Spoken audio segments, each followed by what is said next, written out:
Con 500.000 de casas y edificios destruidos o dañados, el embate del terremoto se ensañó con las construcciones y puso una mirada crítica sobre los estándares de calidad que han sustentado el boom inmobiliario chileno. No quiero que lo reparen. No, porque, claro, lo reparan. Y en 10 años más, si la empresa ya no existe, ¿quién me responde? Si hay otro temblor o terremoto, ¿quién me responde? ¿Quién me responde? En ese contexto, resaltaron las polémicas declaraciones del presidente de la Cámara de la Construcción, Lorenzo Constant. Hay estructuras que están inclinadas, el ejemplo más claro, la Torre Pisa se ha mantenido por siglos en pie, Una afirmación que sonó tan fuera de lugar que el propio Constant debió rectificar pocas horas después. Yo siento que ha sido una frase desafortunada. Primero, pedirle excusa a las personas que comprendieron lo que yo dije equivocadamente.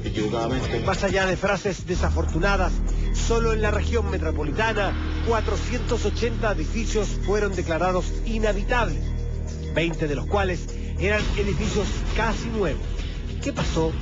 De acuerdo con el Ministerio de Vivienda, el 70% de las construcciones revisadas en la región pasaron sin problema. Pero el número de edificios nuevos que colapsaron hace pensar en un relajo de las normas. Expertos han apuntado a una modificación de la Ley General de Urbanismo y Construcciones, hecha en el 2005, y que, según sus críticos, contribuyó a relajar las normas de fiscalización, o, según dicen sus defensores, a reducir burocracias y a agilizar el mercado.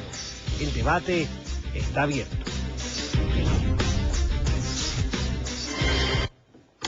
Les recomiendo tomar papel y lápiz porque Fernando Villegas nos va a dar una explicación sobre el No hay ninguna explicación. Yo estuve preguntando a un montón de constructores o gente, jefes de obra, de las muchas construcciones que hay en Santiago y que me explicaran o que me dieran luces acerca de en qué punto de la cadena de la construcción, que es muy complicada, podrían, cuando ha ocurrido, suscitarse los problemas, originarse los problemas, y el consenso de todo ello es que si se trata de buscar responsabilidades, está, como me dijeron ellos, en los mandantes, es decir, la empresa inmobiliaria. Y me pusieron el siguiente ejemplo: la empresa inmobiliaria o una empresa comercial que quiere ganar dinero, compra un terreno que es el que les conviene, el terreno donde la gente va a estar interesada en vivir. Ese terreno puede tener buenas o malas cualidades mecánicas de suelo, se compra, ahí se construye, le entregan el proyecto al calculista. El calculista les dice, por ejemplo, señor, esto hay que hacerlo con hormigón H30. Entonces el hombre de la inmobiliaria se va para atrás y le dice, con H30 no me dan los números. ¿Qué pasa si lo hacemos con H25? H25 significa 250 kilos por centímetro cuadrado de esfuerzos que puede resistir, H30, 300, etcétera. Entonces dice el calculista, bueno, no se va a caer el edificio, pero se acortan los márgenes de seguridad. Échele para adelante nomás, y así sucesivamente. Déjemelo en 22 entonces. Cuando el calculista y la inmobiliaria han definido un paquete determinado, ese es el producto que le piden a la constructora. La constructora recibe para hacer un edificio con tal fierro, con tal hormigón, H25, 30, lo que sea, con fierro de 2 centímetros, de 1,8, y con eso construyen. Dentro de la norma. Y con eso construyen. Entonces, en los casos, dice el constructor, en que han habido problemas, aquí en el fondo hay un tema económico de que la inmobiliaria, primero que nada, es una empresa que busca el lucro, y de pronto se ven forzados más allá de la cuenta. Lo insinuó Zeneman a propósito de su edificio. Él dice, no sé si vieron la entrevista, yo puedo ahorrar en los lujos, pero no en las cosas importantes. Eso me suena a insinuar de que algunos podrían tratar de ahorrar en las cosas estructurales. Entonces el tema se encuentra ahí. ¿Qué es el paquete completo que pide la inmobiliaria? Ahora, la pregunta es que si esa combinación de factores hace que finalmente incumplas la norma o no. Lo que yo entiendo, por lo que estaba conversando también, es que aparentemente no hay grandes incumplimientos de normas, sino que en general se cumplen las normas. Parte del problema se produce también en la falta de fiscalización, que hace que a veces la calidad del cemento, del hormigón que se está utilizando, la mezcla, no sea exactamente la que estaba definida previamente. A veces con intención, a veces simplemente por ineptitud. Pero el tema fundamental estaría en la mecánica de suelos. Y me explicaban que esto de entender el comportamiento del suelo no es algo fácil, es la parte menos científica de todo lo que es la construcción propiamente de un edificio. Es casi como la pega del geólogo, no es fácil detectar por dónde va la veta, o la del mismo sismólogo, ¿no es cierto? Que no sabemos exactamente dónde se va a producir el sismo. Entonces, Si uno mira, por ejemplo, Santiago, que nosotros estamos acá y es lo que tenemos más cerca, hay sectores donde claramente la construcción se ha visto más afectada que en otros. Por ejemplo, Quilicura, por ejemplo, Huechuraba, Ciudad Empresarial. Son sectores de construcciones relativamente recientes, donde quizás el estudio de los suelos que se hizo de la mecánica de suelo no fue suficientemente adecuado o simplemente quizás no podía hacerse mejor. Pero no llega a una exactitud total. Juan Carlos, hay edificios en todo tipo de terrenos, los edificios que se construían cuando yo era cabro chico, en los años 40, 50, 60, que están en toda clase de terrenos con distintas mecánicas de suelo, compartiendo espacio con los edificios nuevos, y a esos edificios antiguos no les pasó absolutamente nada. Entonces, por ejemplo, el tema es qué haces tú con ese, por muy indeterminado que sea el tema del suelo, por muy poco preciso que sea, tú sabes, un ingeniero sabe cuando un terreno es blando, cuando un terreno es aluvional, cuando un terreno tiene demasiada arena, y sabe que en esos casos los cimientos y las fundaciones tienen que ser diferentes. Si tú empiezas a hacer compromisos, yo lo digo que pase todas las veces, creo que es minoritario la cantidad de casos que se producen, pero si tú empiezas a hacer compromisos ahí, apostando a que en 10 años más, cuando se termina tu responsabilidad, no va a haber ocurrido nada y por lo tanto tú te puedes lavar las manos, eso es una historia muy distinta. Oye, perdón, yo creo que hay dos cosas que me parece que es interesante rescatar del tema de la construcción. Uno, que cambió una norma al 2005 con un propósito que entiendo que es lógico.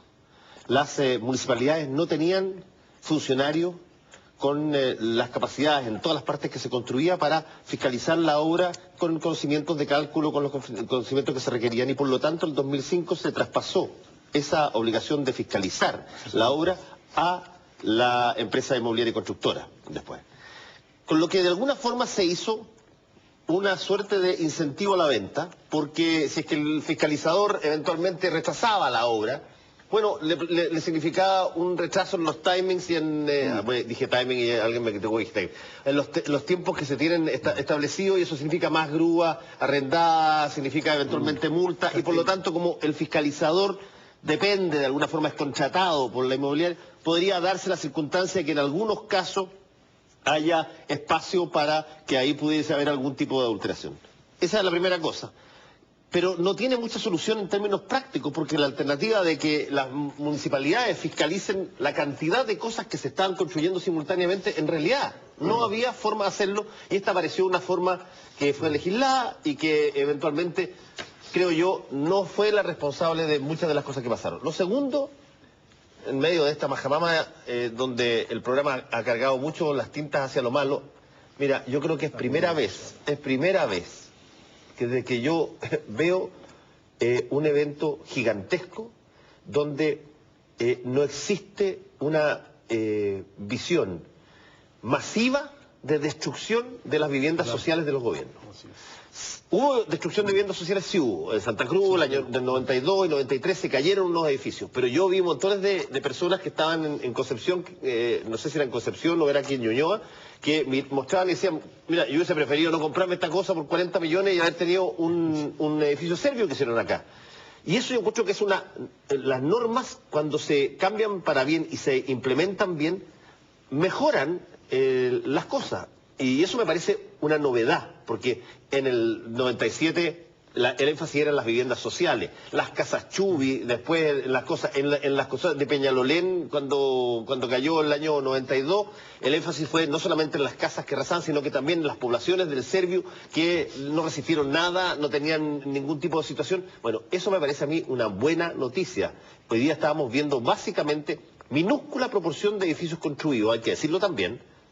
No es para eximir responsabilidad, porque son cosas gravísimas, pero no es la mayoritaria, pero básicamente en el sector privado, no en el sector público. Pero una última cosa, no olvidemos que el tema de los daños a los edificios no se limitan a esta frase que ya se puso de moda, los daños estructurales, porque también que tú quedas en muy mala situación si tu edificio está perfectamente bien el cajón, que es el edificio, pero adentro todo se te hizo pedazos. Exacto. Porque se como un huevo que le hace así. En esa materia hay que meter también algún tipo de cambio en las normas, porque una cosa es construir barato para que la clase media emergente, como dicen, pueda acceder, y otra cosa es entregar tabiquería, porquería, que se deshace al primer terremoto. No nos va a quedar mucho tiempo, no nos queda mucho tiempo, y ya yo suscribo básicamente lo que dice Fernando, que es minúsculo. O sea, hay casos muy duros, pero no creo que sea la mayoría, creo que la ingeniería ha salido bien parada de esto en Chile. Yo creo un tema que no tocamos, pero tendremos más programas para adelante, pero esbozar algo que también conversamos afuera, que es el tema de los saqueos. Sí. El tema de los saqueos, a mí me parece que aquí lo que se mostró es una película, así como en el sismo se hablaba de la laguna sísmica entre Concepción y Constitución, que venía un terremoto más de 8. Aquí el padre Felipe Berríos, entre otros, lo voy a simbolizar en él, porque él siempre metido en los campamentos, lo ha escrito, lo ha dicho a la sociedad.